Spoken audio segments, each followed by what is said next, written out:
Semuanya, perkenalkan nama saya Aldila Lingga Sapitri, NPM 5020173 dari kelas 2B, Prodi PGSD, STKIP PGRI Kota Linggau.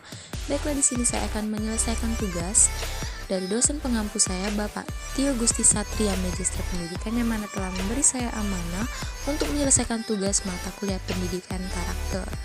Tugas ke-7. Pada poin pertama, kita akan membahas tentang kurikulum dan pendidikan karakter. Seperti yang kita ketahui, kurikulum adalah perangkat mata pelajaran dan program pendidikan yang diberikan oleh suatu lembaga penyelenggara pendidikan yang berisi rancangan pelajaran yang akan diberikan kepada peserta didik dalam suatu periode jenjang pendidikan dengan maksud dan tujuan dari sistem pendidikan yang dilaksanakan untuk dapat mengarahkan pendidikan menuju arah dan tujuan yang dimaksudkan dalam kegiatan pembelajaran secara menyeluruh. Kemudian pendidikan karakter adalah suatu sistem pendidikan yang bertujuan untuk menanamkan nilai-nilai karakter yang baik kepada peserta didik yang di dalamnya terdapat komponen pengetahuan, kesadaran, atau kemauan, serta tindakan untuk melakukan nilai-nilai tersebut. Nilai-nilai pendidikan karakter yang harus diterapkan dalam kurikulum pendidikan adalah religius, jujur, toleransi, disiplin, kerja keras, kreatif, mandiri, demokratis, rasa ingin tahu, semangat kebangsaan, cinta tanah air, menghargai prestasi, bersahabat atau komunitatif, cinta damai, gemar membaca, peduli lingkungan, peduli sosial, serta tanggung jawab. Terkait dengan ciri-ciri kurikulum berbasis karakter, mengadaptasi konsep pendidikan karakter dari F.P. Foster atau pencetus pendidikan karakter dari Jerman. Kurikulum jenis ini memiliki 4 ciri, yang dimana yang pertama, kurikulum berbasis karakter menekankan setiap tindakan berpedoman pada nilai-nilai normatif. Dasar pembentukan karakter adalah pengetahuan dan pemahaman anak tentang nilai etika atau nilai baik buruk. Yang kedua adalah dalam kurikulum berbasis karakter terdapat koherensi atau upaya membangun rasa percaya diri dan keberanian. Dengan begitu anak didik akan menjadi pribadi yang tangguh, pendirian, dan tidak mudah berombang-ambing dan tidak takut resiko setiap kali menghadapi situasi baru. Yang ketiga adalah dalam kurikulum berbasis karakter terdapat otonomi, yaitu anak didik menghayati dan mengamalkan berbagai aturan dan norma yang diyakininya hingga menjadi nilai-nilai bagi pribadinya. Yang keempat atau yang terakhir adalah dalam kurikulum berbasis karakter terdapat upaya sistem untuk membentuk keteguhan dan kesetiaan.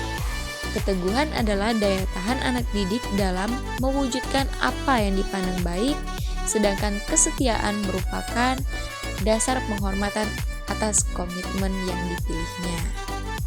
Next, kita masuk poin yang kedua, desain sistem atau proses pembelajaran pendidikan karakter.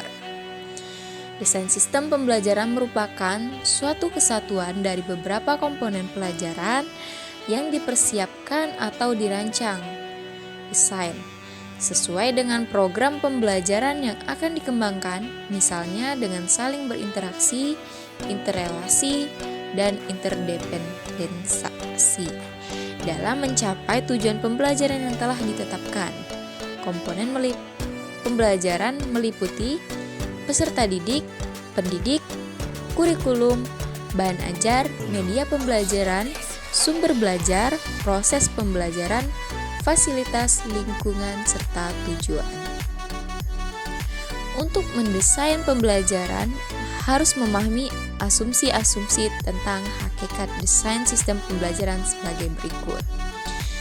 Yang pertama, desain sistem pembelajaran didasarkan pada pengetahuan tentang bagaimana seseorang belajar. Yang kedua, desain sistem pembelajaran diarahkan kepada peserta didik secara individual dan kelompok.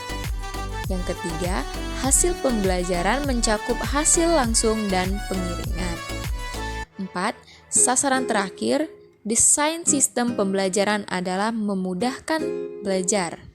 Yang kelima, desain sistem pembelajaran mencakup semua variabel yang mempengaruhi belajar. Yang keenam atau yang terakhir, inti desain sistem pembelajaran adalah penetapan silabus, rencana pelaksanaan pembelajaran, seperti metode, media, skenario, sumber belajar, sistem penilaian, yang dioptimalkan untuk mencapai tujuan yang telah ditetapkan. Next, kita masuk pokok pembahasan yang ketiga, membahas tentang membangun pembelajaran berbasis karakter. Pelaksanaan kurikulum dalam upaya membangun pembelajaran berbasis karakter melalui proses pembelajaran di sekolah dilaksanakan mulai dari tahap-tahap sebagai berikut. Yang pertama, tahap perencanaan. Setelah tahap perencanaan, kemudian pelaksanaan pembelajaran. Setelah terwujudnya pelaksanaan pembelajaran, melakukan evaluasi pembelajaran pada semua mata pelajaran yang diajarkan. Baiklah, kita masuk pokok poin pembahasan yang terakhir, yang dimana membahas tentang strategi membangun pembelajaran berbasis karakter. Adapun strategi pengembangan pembelajaran berbasis karakter melalui 3 tahap sebagai berikut. Yang pertama, strategi peningkatan tahap perkembangan moral yang membangun konsep strategi pembelajaran karakter. Yang kedua, strategi pendekatan kontekstual dalam penyampaian kurikulum pembelajaran berbasis karakter. Yang ketiga, strategi pengembangan karakter dengan model pembelajaran berbasis Pancasila. Dengan adanya model pembelajaran berbasis Pancasila, proses pengimplementasian dan penerapan model pembelajaran karakter berbasis Pancasila. Baiklah, mungkin hanya itu yang bisa saya sampaikan. Lebih dan kurang saya mohon maaf. Kepada Allah saya mohon ampun. Semoga video ini bermanfaat untuk kita semua. Saya akhiri. Wassalamualaikum warahmatullahi wabarakatuh. See you next time semuanya.